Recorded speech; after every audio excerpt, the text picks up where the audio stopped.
6절 그 중간 부분 있죠? 이게 아마 단락이 보통 성경에 나눠져 있을 거예요. 이에 모든 종이 거기서부터 있습니다. 제가 6, 7절 읽고 여러분들이 8절 읽으면 됩니다. 이에 모든 촌에 두루 다니시며 가르치시더라. 12 제자를 부르사 둘씩 보내시며 더러운 귀신을 제어하는 권능을 주시고 영화시대 연예인을 위하여 지파교회에 양식이나 배변이나 자기에게 누구나 아무것도 가지지 말며 신만 신고 두 벌로 또 입지 말라 하시고 또 이르시되 어디서든지 누구의 집에 들어가거든 그곳을 떠나기까지 거기 주하라. 어느 곳에 서든지 너희를 영접하지 아니하고 너희 말을 듣지도 아니하거든 거기서 나갈 때 발 아래 먼지를 떨어버려 그들에게 증거를 삼으라 하시니 제자들이 나가서 할례하라 전파하고 많은 귀신을 쫓아내며 많은 병자에게 기름을 발라 고치더라. 아멘. 기도합니다. 주님, 오늘도 당신께서 제정하신 이 귀한 시간을 통해서 우리에게 주의 은혜가 베풀어지기를 원합니다. 깨달을 수 있는 은혜를 허락하여 주옵소서. 볼 수 있는 눈, 들을 수 있는 귀 허락하셔서 하나님의 말씀을 선명하게 깨닫고 우리가 순종함으로 나아가는 은혜가 있게 하시고 또한 이 말씀이 우리 삶 전체를 지배하여 남은 생의 전도의 삶을 사는 우리 삶이 되게 하옵소서. 예수님의 이름으로 기도합니다. 아멘.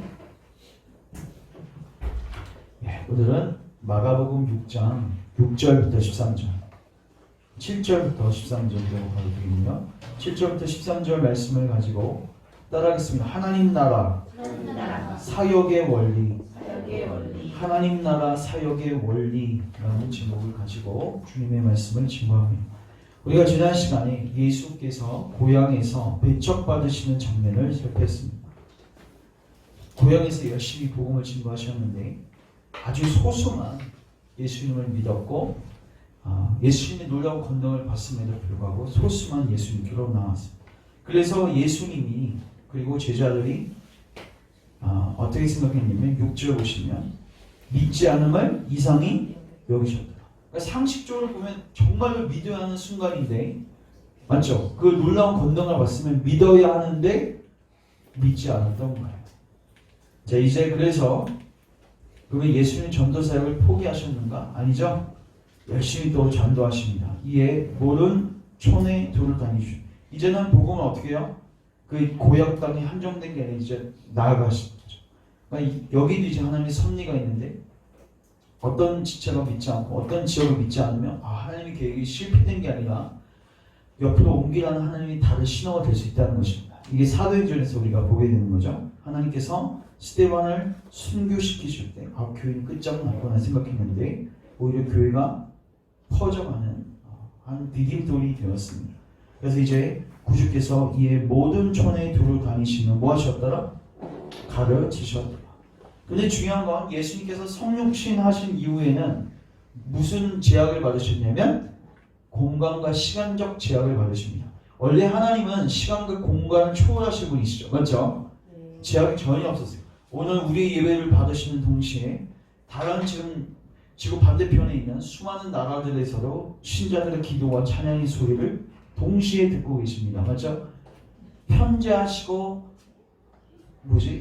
공간과 시간에 제약이 없으신 분이세요. 그런데 예수님께서 인간의 몸을 입고 들어오신 이후에는 뭐가 있으신 거예요? 시간과 공간의 제약을 받으신 거죠.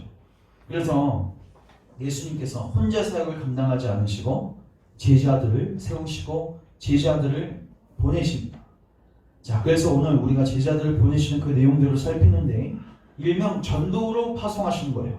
그래서 오늘 우리가 이 하나님 나라 사역, 즉 전도의 원리들을 살피겠습니다. 이걸 통해서 저희 교회가 나아갈 방향도 살피게 되고 또 한국교회도 아마 저희가 많이 분별할 수 있는 기회들이 될 것 같습니다.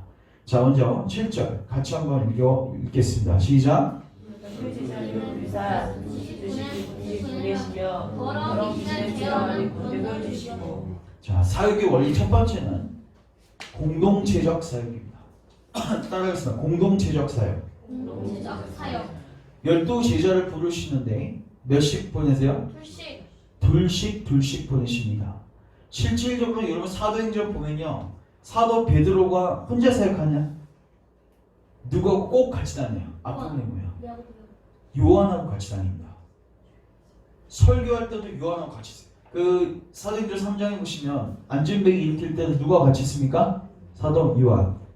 그리고 뒤로 쭉 넘어가면 사도 바울도 혼자 다니지 않습니다. 1차 전도 여행은 바나바하고 함께 다니고 2차 전도 여행은 바나바가 탈락되죠. 그러니까 또 누굴 데리고 가요? 실라를 데리고 가고 중간에 또 디모데도 합류되고 그 다음에 나중에 누가도 합류되는, 그러니까 자기 전도 팀이 있었습니다. 공동체로서 사역을 감당해요. 이게 무엇을 의미하는가? 무엇을 의미합니까? 저는 하나님께서 교회를 세워나가실 때 오늘 저희가 그 교회사 시간에도 살폈지만 하나님은 어떤 특정한 사람에게 집중되어 있는 구도를 싫어하십니다. 왜냐면 그렇게 되면요 교회의 머리가 그 사람이 돼요. 하나님은 교회의 머리를 그리스도로 지정하셨어요. 맞죠? 그리고 그 교회에 수많은 직분자들을 세우신 겁니다. 그러면 목사가 중요하긴 중요하죠. 맞죠? 근데 목사는 무슨 일을 하는 자들이냐면 다른 직분자들을 세우는 일을 하는 것입니다.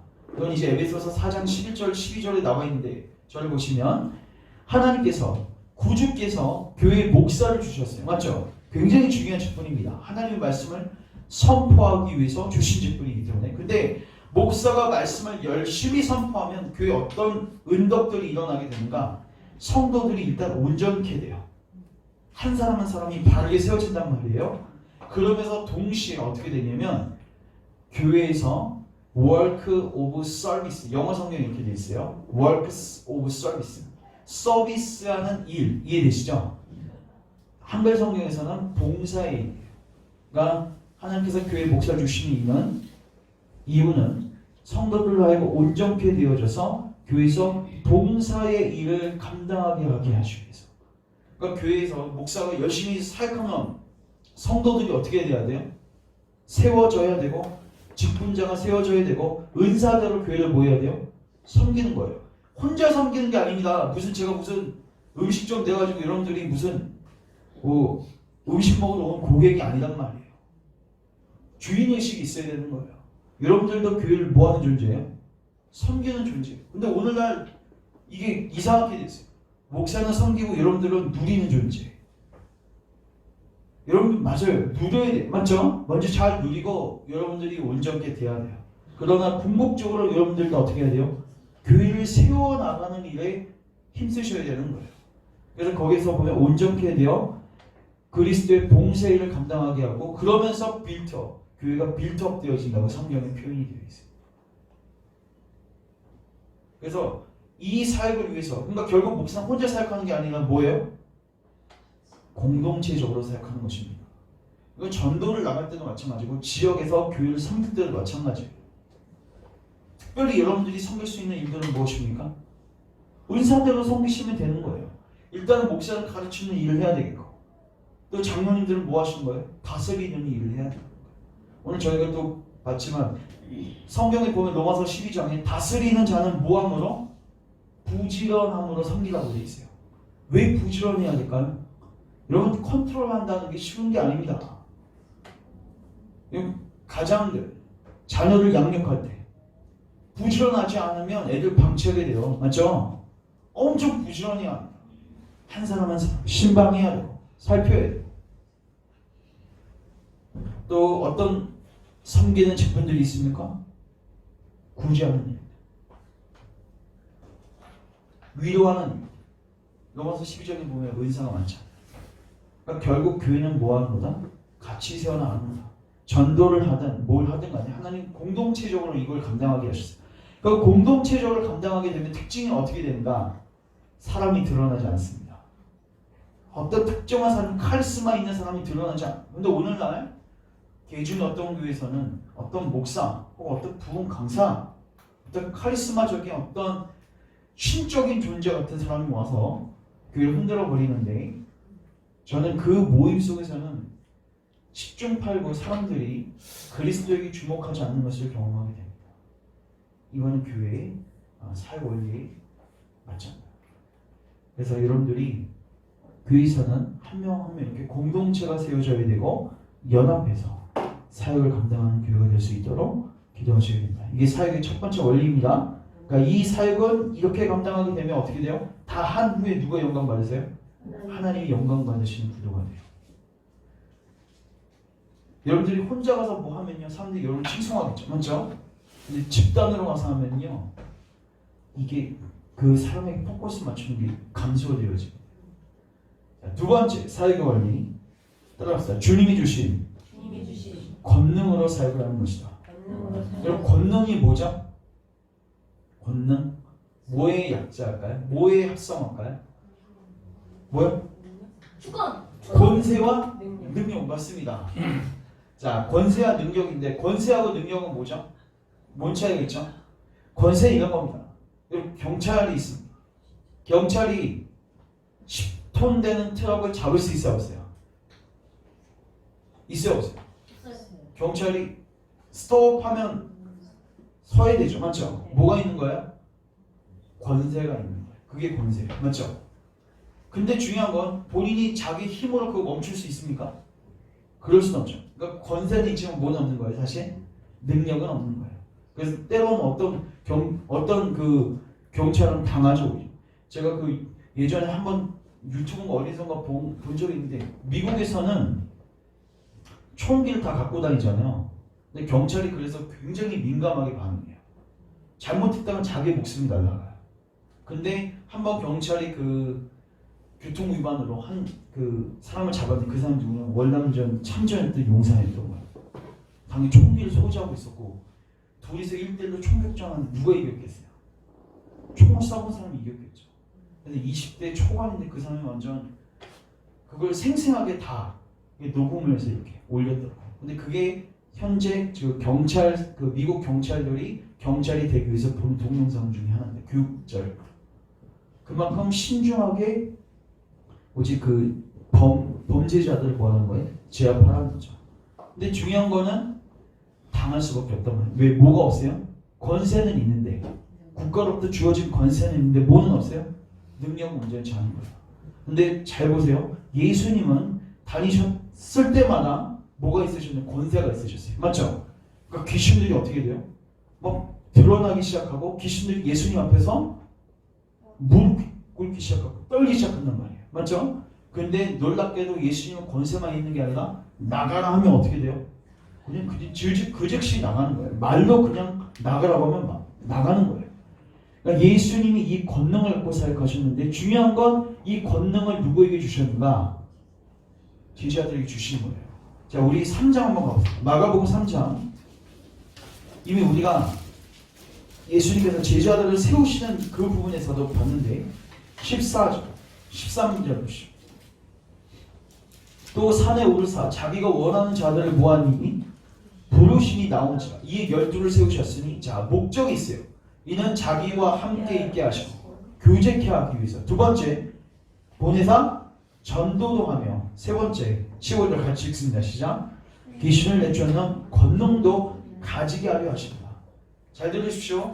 여러분들이 권능을 갖고 사역하는 것은 하나님이 기뻐하시는 뜻입니다. 예수님께서 우리를 부르신 목적은 우리를 구원하기 위해서 그리고 우리가 교제하기 위해서 목적이 분명히 있지만 우리에게 뭐도 주기 위해서? 권능도 주기 위해서. 제가 이걸 왜 강조하냐면 오늘날 이러한 성령의 전적 치유 사역, 귀신을 쫓아내고 병든 자를 고침받는 이 사역이 무분별한 성령 사역을 추구하는 사람들 때문에 이것이 송두리째 이게 그냥 다 뭐예요? 사장되어졌어요. 아우 성령님만 좀만 강조하면 은사주의, 신비주의 이렇게 취급되어진단 말이에요. 근데 여러분 물론 복음 없는, 말씀 없는 그런 은사는 우리가 지향해야 되지만 분명히 성경에서는 이 권능을 사모하라고 하고 있습니다. 예수님께서 승천하시기는 제자들에게 바로 나서 전도하라고 하지 않으셨죠? 누굴 기다려라? 성령님을 기다려라. 권능이 입혀질 때까지 기다리라는 거예요. 왜요? 그 권능 없으면 사역할 수 있어요? 없어요? 없어요. 여러분 이거는 여러분들이 기도하셔야 돼요.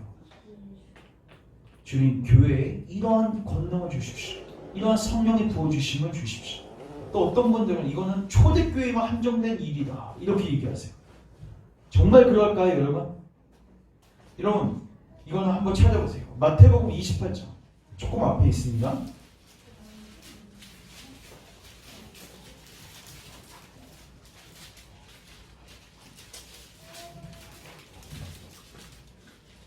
(18절)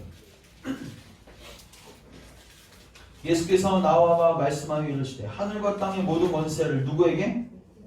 성부 하나님 예수님께 주셨죠? 이제 이 권세를 너희에게 위임한다는 거예요. 그러므로 너희는 가서 모든 민족을 제자로 삼아 아버지 아들과 성령의 이름으로 세례를 주고 내가 분부한 모든 것을 가르쳐 지키게 하라. 어떤 분들은 이게 사도들에게만 명령한 거라고 생각해요. 그래서 세계의 선교에 대한 명령은 사도들에게만 주어졌고 하나 예수님의 권세는 누구에게만 주어졌다? 12권세에게만 12제자들에게만 주어졌다. 맞는 말일까요? 그 뒤가 맞지 않죠. 20절 중간 부분 보십시오. 볼지어다 내가 세상 언제까지? 끝날까지. 아니 사도들에게만 주어졌으면 맞죠? 이렇게 말을 할 수가 없는 거죠. 세상 끝날 때까지. 언제까지요? 예수님 재림한 그때까지. 뭐예요? 모든 교회에게 하신 말씀입니다. 사도시대뿐만 아니라 초대교회뿐만 아니라 지금 있는 교회들에게도 주님이 뭘 약속하신 거예요? 이 권세를 약속하신 거예요. 이 권세를 가지고 나아가서 뭐해라? 사역하라는 거예요.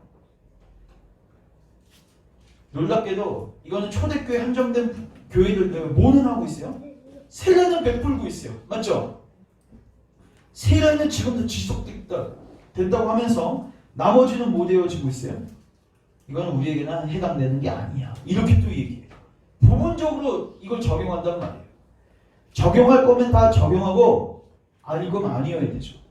자기 입맛에 맞게 적용해서는 안 되죠. 그래서 여러분들 오늘 교회에 필요한 거 물론 제일 중요한 거는 진리 회복입니다. 맞죠? 복음 회복입니다. 그러나 동시에 저는 예수님의 그 놀라운 권능이 오늘날에 너무나도 필요하다.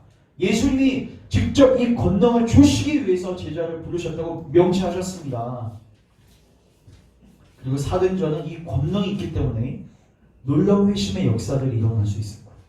그래서 저도 이 열방교회 안에서도 이런 권능들이 일어날 수 있도록 기도해야 됩니다. 여러분들 이거는 같이 기도했으면 좋겠습니다. 그 다음 세 번째 같이 따라하겠습니다. 간편하게 가라. 이게 무슨 말인가? 자, 마가복음 6장. 오늘날 이거 순종하고 단기 성교 가시는 분들이 있나? 캐리어조차도 가져가면 안 돼 이렇게 되면. 자, 우리 8절 9절 같이 읽겠습니다. 시작. 영화시대 여행을 위하여 지팡이 외에는 양식이나 배낭이나 전대의 돈이나 아무것도 가지지 말며 신만 신고 두 벌 옷도 입지 말라 하시오. 자, 양식 가져가면 돼, 안 돼요? 돼요, 안 돼요? 배낭이나 전대 돈, 배낭, 캐리어 가져가면 안 되고, 돈 가져가면 안 되고. 오늘 단기 성교 갈 때 환전해서 가는데 가서 뭐 사 먹어야 되니까. 자, 9절 보면 신을 신고 가래. 근데 딱 몇 개요? 두 번. 하나 딱. 옷도 입고 있는 거 말고 두 벌 가져가지 말라. 이게 무엇을 의미할까요? 자, 이게 무엇을 의미하는지를 이해하기 위해서는 마태복음 병행 구절을 볼 필요가 있습니다. 우리 한번 10장 가보시면 마태복음 10장. 저는 이걸 문자적으로 이걸 꼭 가져가지 말라 여기에 포커스가 있는 게 아니라 주께서 말씀하신 의도가 있어요. 10장 6절 6절 보시면 오히려 이스라엘 집에 어린 양에게로 가라. 가면서 전파하여 말하되 천국이 가까이 왔다 하고 병든 자를 고치며 죽은 자를 살리며 나병한 자를 깨끗하게 하며 귀신을 쫓아내되 같이 읽습니다. 시작. 너희가 거저받았으니 거저주라. 따라서 거저받았으니 거저주라. 거저주라. 자, 그 질문합니다.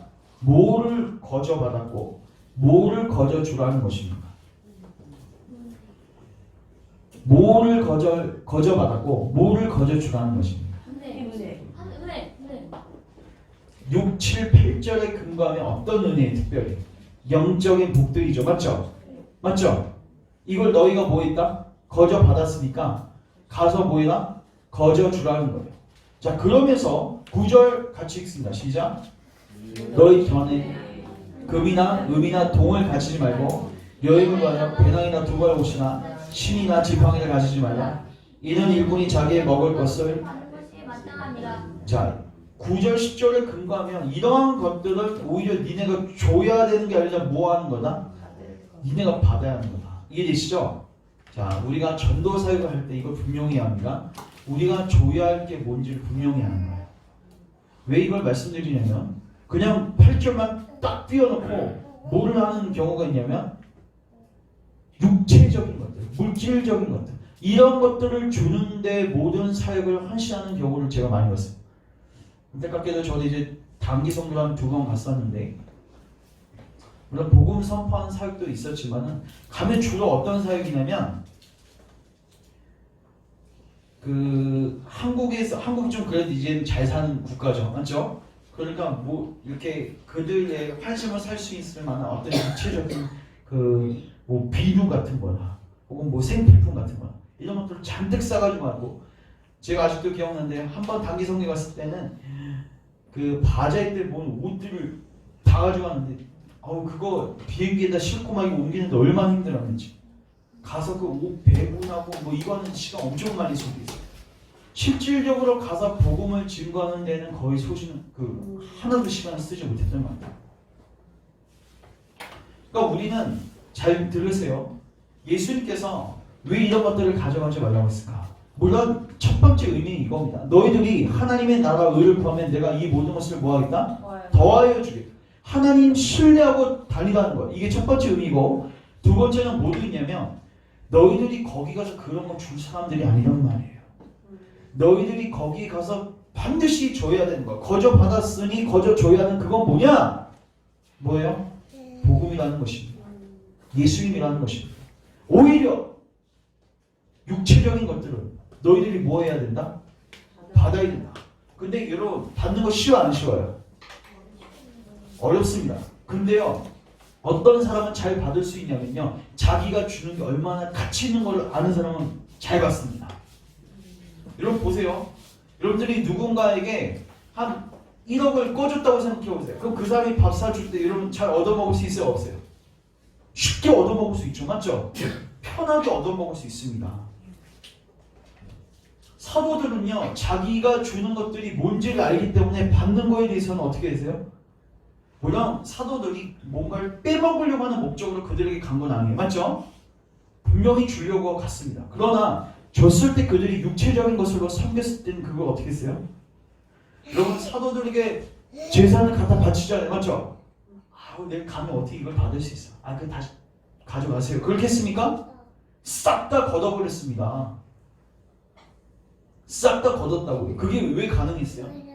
니네가 주는 거, 내가 너희들에게 주는 거 뭐가 더 가치 있을까? 자기들이 주는 게 얼마나 가치 있는지를 알았기 때문에 여기에 대해서는 거부감 없이 받아들였던 거예요. 그리고 실질적으로 이렇게 사역한 사람들이 누굽니까? 예수님이 이 설교를 듣고 있었던 사도들이었어요.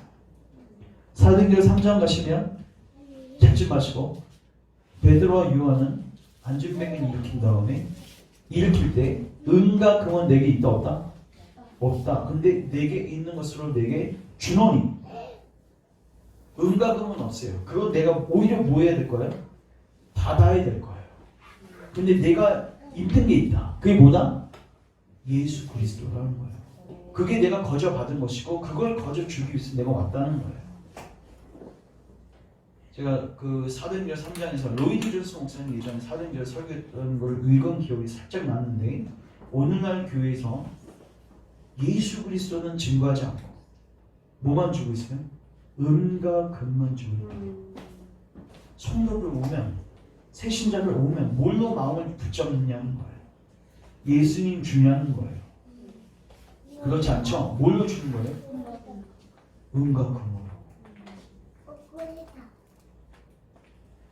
그러니까 우리가 단순히 재정적인 부분에서 주님을 신뢰하라 이것뿐만 아니라 뭘 적용할 수 있냐면 사역의 포인트가 어디냐는 거예요. 또 거기 왜 갔냐는 거예요. 너 교회 왜 섬기고 있냐는 거예요. 이 교회가 왜 존속해야 되냐는 거예요. 교회는 복음을 증거하는 곳이어야 됩니다. 아멘. 복음을 증거하는 곳이어야 됩니다. 그 복음을 증거하면 사람들이 섬겨 안 섬겨요? 섬겨요. 그럼 베드로도 바울도 섬겼었죠. 바울도 복음으로 섬겼을 때 간수가 나중에 어떻게 하죠? 사도행전 16장을 보면 간수가 자결하려고 할 때 멈춰라. 내가 아직 여기 있다.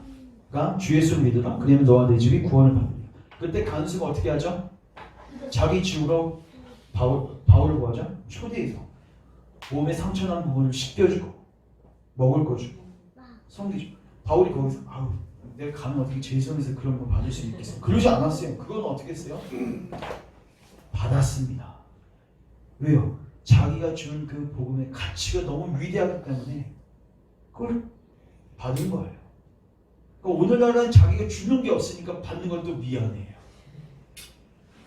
그러니까 교회는 가장 가치 있는 것들을 주면서, 맞죠? 성도들로부터는, 지체들로부터는 어떻게 보면 너무나도 당연한 것들을 받는 거.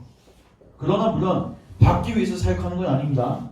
그러나 가져올 때는 또 교회는 그걸 하나님 나라 사역을 위해서 아름답게 사용하는 것이죠. 그래서 저는 이 전도에 대한 이 계명들이 단순히 재정적인 부분에 있어서 주님을 신뢰하라. 이건 물론 포함되어 있습니다. 그러나 더 중요한 거는 교회가 해야 할 사역은 뭐다? 신발 주려고 가는 게 아니라, 오늘 생각해보니까 딱 들어맞네. 바제의 물품을 다 가져갔으니까 옷 몇 벌을 가져갔는지 모르겠네. 옷 주려고, 신발 주려고, 비누 주려고. 아주 다 기억납니다. 비누 한 박스 만들어서 가져가고, 수제비누죠, 수제비누.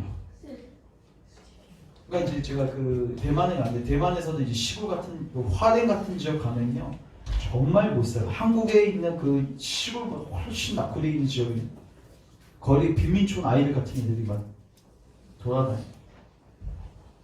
근데 거기 가서 정작 복음을 전하지 않고 비누 나눠주고 옷 나눠주고 이렇게 하고 돌아옵니다. 그러한 전도는 의미가 없다.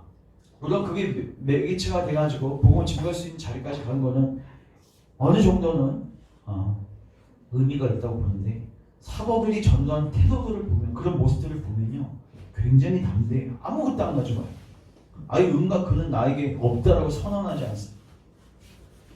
우리가 사역의 방향과 무엇을 줘야 하는지에 대해서 분명히 점검해야 한다. 그리고 또 하나 중요한 건, 거저 주기 위해서는 거저 뭐 해야 돼요? 받아야 돼요. 중요한 건 왜 교회가 복음을 증거하지 않고 있는가? 본인이 받은 적이 없는 거예요. 교회가 이걸 경험한 적이 없어요. 예수 그리스도를 경험하지 못하면 예수 그리스도를 증거해 줄 수 없습니다. 그러니까 먼저 교회가 이 은혜에 충분히 잠길 수 있도록 힘써야 되고, 이 일을 위해서 우리가 노력해야 됩니다. 세 번째 이렇게 살폈습니다. 네 번째 따라하겠습니다. 사람을 대하는 자세. 자, 전도의 원리 중에서 사람을 대하는 자세가 있는데, 자, 마가복음 6장 다시 한번 가보시면 10절 11절 같이 한번 읽겠습니다. 시작.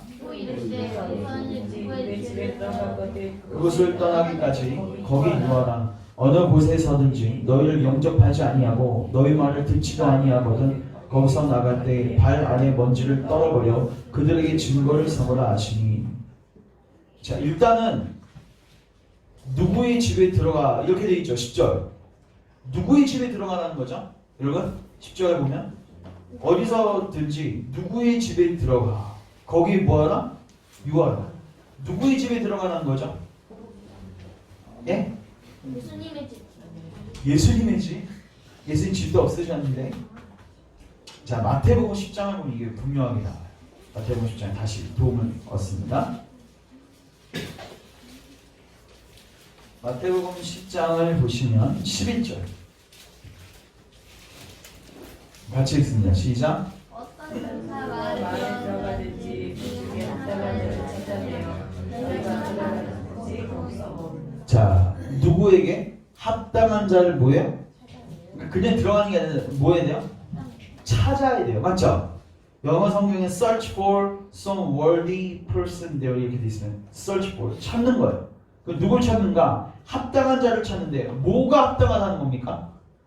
자 12, 13절에 들어가면 13절 보십시오. 그 집이 2에 뭐하면? 합당하면 여기 돼 있죠? 뭐에 합당하다는 겁니까? 11절 보면 이 집에 들어가서 평안하기를 빈다. 이건 평안의 복음을 증거했잖아요. 맞죠? 근데 평안의 복음을 배척하지 않고 그거를 받아들이는 자. 이해되시죠? 그러니까 복음을 받아들이면 당연히 그 사람들을 사역자들을 어떻게 하겠어요? 받아들이겠죠. 아까 간수처럼. 간수가 뭐 했어요? 사도들의 복음을 받아들이는 동시에 사도들을 뭐 하죠? 받아들이죠. 그러면 그 집에 뭐 하는 거예요? 유하는 거예요. 유하는 거예요. 또 하나의 예가 있는데 그 간수의 예도 있고 자 사도행전 한번 18장 한번 가보시면 사도행전 18장 가보시면 사도행전에 보면요 여러분 예수님의 이 전도 명령을 사도들이 얼마나 정확하게 순종했는지를 볼 수 있습니다. 18장 4절 8절 4절부터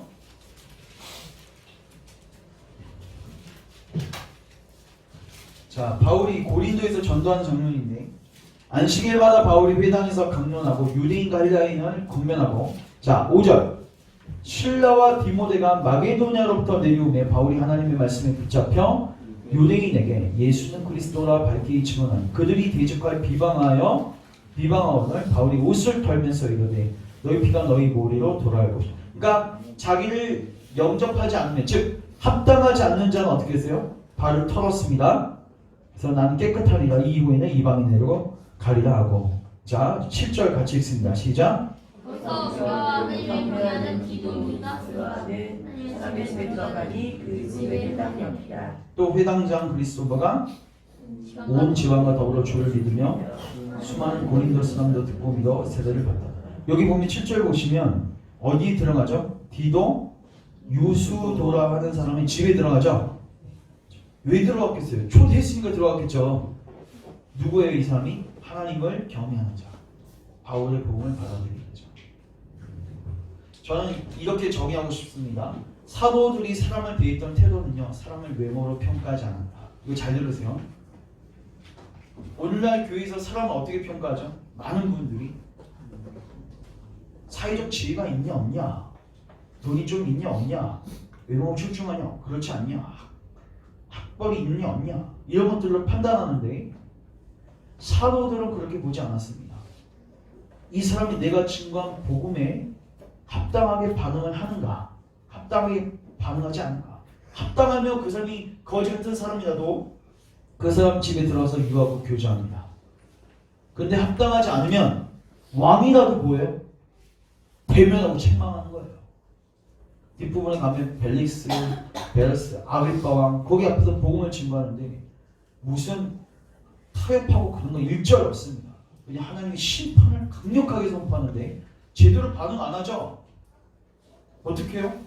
더 강력하게 책망. 그러니까 사도들은 사람들을 뭘로 대하지 않았다? 외모로 대하지 않았다.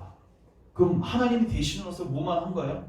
증거한 거예요. 그럼 증거하면 누가 회심하면 이 사람이 아주 사회적 지위가 낮아도 그 사람을 자기의 형제로 인정하는 거예요. 그 사람이 집에 들어갔다는 건 그 당시에 무엇을 의미합니까? 그 사람하고 교제하겠다는 거예요. 그 사람을 형제로 받아들이겠다는 것입니다. 근데 만약에 그 사람이 사회적 지위가 있더라도 자기가 증거한 복음에 반응하지 않는다. 근데 오늘날 거꾸로 가고 있죠. 사회적 지위가 있으면 복음을 희석시키셔서더라도 어떻게 해요? 교회에 데리고 와서 그 다음에 교제하려고 하고 사회적 지위가 낮으면 복음에 잘 반응에 별로 관심이 없는 거예요. 그래서 여러분 우리가 복음 사역을 감당할 때 사람들은 절대로 외모를 평가해서는 안 됩니다. 뭘 평가해야 돼요? 하나님의 관점에서 평가해야 돼요. 이 사람이 정말 복음에 반응하는가, 반응하지 않는가. 우리 하나만 더 쳤습니다. 사도행전 13장 이제 반대편에 있는 평가는 13장 47절 보세요.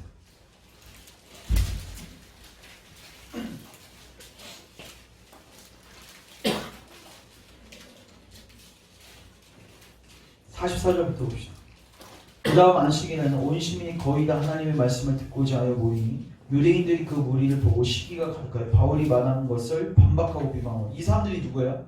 합당하지 않는 자들이죠. 맞죠? 자, 바울과 바나바가 담대히 말하여 이르되, 담대함이 있었어요. 하나님의 말씀을 마땅히 먼저 너희에게 전할 것이로되 너희가 그것을 버리고 영생을 얻게 합당하지 않는 자로 자처하고. 여기 보면 뭐하지 않는 자로? 합당하지 않는 자. 나와있죠? 합당하지 않는 자로 자처하기로 우리가 이방인에게로 향하노라. 그러면서 이방인들에게 전했더니 48절 영생을 주시기로 작정된 자는 다 뭐하더라? 믿더라. 그러면서 주의 말씀이 그 지방에 돌을 퍼집니다. 이 유대인들이 경건한 귀부인들과 여기 보면 누가 나와 있어요? 귀부인들과 그 시대 유력자들. 오늘날 이런 사람들 교회 오면 어떻게 해요? 환영하겠죠? 귀부인이니까 돈 많아요 없어요? 돈 많고 유력자들. 사회적 명예가 있는 사람들이겠죠. 지위가 있는 사람들이겠죠. 그러니까 이런 사람들이 같이 선동하여 바울과 바나바를 박해하여 쫓아냈어요. 그때 바울이 타협을 했습니까? 뭘 했습니까? 51절 같이 읽습니다. 시작. 그 사람이 그들을 향하여 발에 티끌을 떨어버리고 이분이 오늘로 가거든. 발에 뭐를 떨어버려요? 티끌. 이게 바로 사람의 외모를 평가하지 않는. 그러니까 이 사도들은 하나님의 사역자들은 정말 하나님의 대사라는 분명한 자기 정체성을 가지고 사역한 거예요. 이 사람 아무리 사회적 지위가 있고 돈이 많더라도 복음에 합당하지 않게 반응하면 발에 티끌을 털어버리는 것입니다. 그러나 어떤 가난한 형제가 사람들이 다 외면하는 형제가 복음을 받아들인다. 이렇게 사역했던 분이 누구세요? 예수님이시죠. 누가 와요?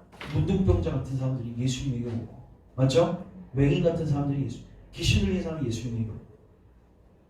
근데 중요한 건 그 사람들이 정확한 신앙 고백을 갖고 예수님에게 온단 말이에요. 그때 예수님 거절했습니까? 안 하죠? 다 받아주세요. 그러니까 주변의 사람들이 이해를 못하는 거 어떻게 저런 사람들하고 상종을 하는가? 제자들조차도 이해가 안 됐습니다. 근데 제자들은 3년 동안 예수님 통해서 배운 거예요. 야, 사람들은 이런 식으로 대해야 되는구나. 여러분들은 사람들을 어떻게 대하십니까? 이것을 살피면 좋겠습니다. 마지막 하나만 따라 전도의 결과를 하나님께 맡기십시오. 오늘 방금 읽은 거 51절 두 사람이 그들을 향해 발에 티끌을 떨어버리고 이번 이후로 가거늘. 52절 같이 읽습니다. 시작. 아니 어떻게 이게 기쁨의 근거가 될 수 있습니까? 왜 기쁠 수 있죠? 어떻게 보면 사역이 실패한 것 같아요.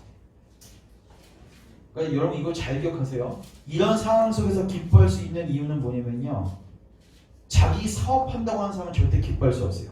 그러니까 오늘날 교회 사역을 어떻게 생각해요? 자기가 목표를 세우고 그걸 무슨 목표에 도달하기 위한 분투라고 생각하는데, 그러면 당연히 인원이 줄거나 반응하지 않으면 어떻게 되겠어요? 아주 자기 사업 망한 것처럼 슬퍼하겠죠. 맞죠? 근데 사역은 누구의 사역이다? 하나님의 사역인 겁니다. 맞죠? 그리고 우리가 도둑질 신조에서도 살폈지만 하나님은 당신의 때에 반드시 선택한 자를 당신의 열심으로 구원하신단 말이에요. 그러니까 사역자들이 하는 건 뭐예요? 열심히 말씀을 선포하는 거예요. 이 사람이 반응하지 않을지 모르는 거예요. 기도하는 가운데 열심히 선포하는 거고, 그 반응한 영혼들이 있을 거 아니에요. 그거에 대해서 감사하고, 혹 반응 안 하더라도 아직 하나님의 때가 아니던지, 아니면 하나님이 아직 일을 안 하신 건지, 그 사역 구도가 분명하게 잡혀 있으면 뭐하지 않아요? 낙심하지 않을 수 있습니다. 그래서 전도의 결과에 대해서는 여러분 뭐 해야 돼요? 하나님께 맡겨야 돼요. 다만 여러분들은 뭐 하시는 거예요? 여러분들에게 주어진 사명을 감당하시는 거예요. 그때 우리가 주님이 주시는 기쁨을 경험할 수 있을 것이다. 그래서 오늘 저희가 전도의 원리에 대해서, 자세에 대해서 살폈는데 한번 쭉 요약하고 정리하겠습니다. 첫 번째, 공동체적으로 사역을 해야 되고, 두 번째, 주님이 주신 권능으로 사역을 해야 되고, 세 번째, 뭐를 줘야 할지를 분명하게 해야 됩니다. 저는 이게 오늘 가장 중요하다고 봅니다. 우리가 이 사역을 왜 해야 되는가? 저 사람에게 뭘 주기 위해서 가는가? 이걸 분명히 합니다. 그리고 네 번째, 사람을 대하는 자세. 맞죠? 그리고 마지막 다섯 번째, 전도의 결과를 누구에게 맡겨라? 구체적인 예수 구주의 그 하나님 사역 원리를 살폈고, 중요한 건 놀랍게도 사도행전에서 다 순종되고 있어요, 안 되고 있어요? 다 되고 있죠. 우리 또한 이렇게 사역해야 됩니다. 그래서 열방교회가 이러한 사역 원리 속에서 전도 사역 감당할 수 있도록 같이 기도했으면 좋겠습니다. 제가 기도하고 마치겠습니다.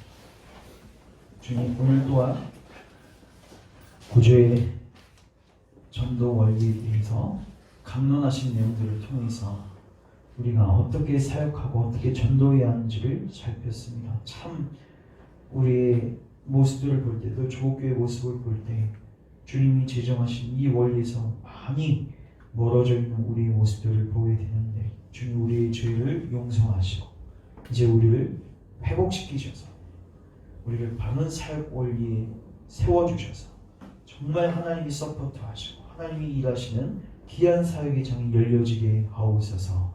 우리 무엇보다도 교회가 복음을 담지하고 복음을 증거하는 교회가 되게 하소서. 거저 받았으니 거저 주어라.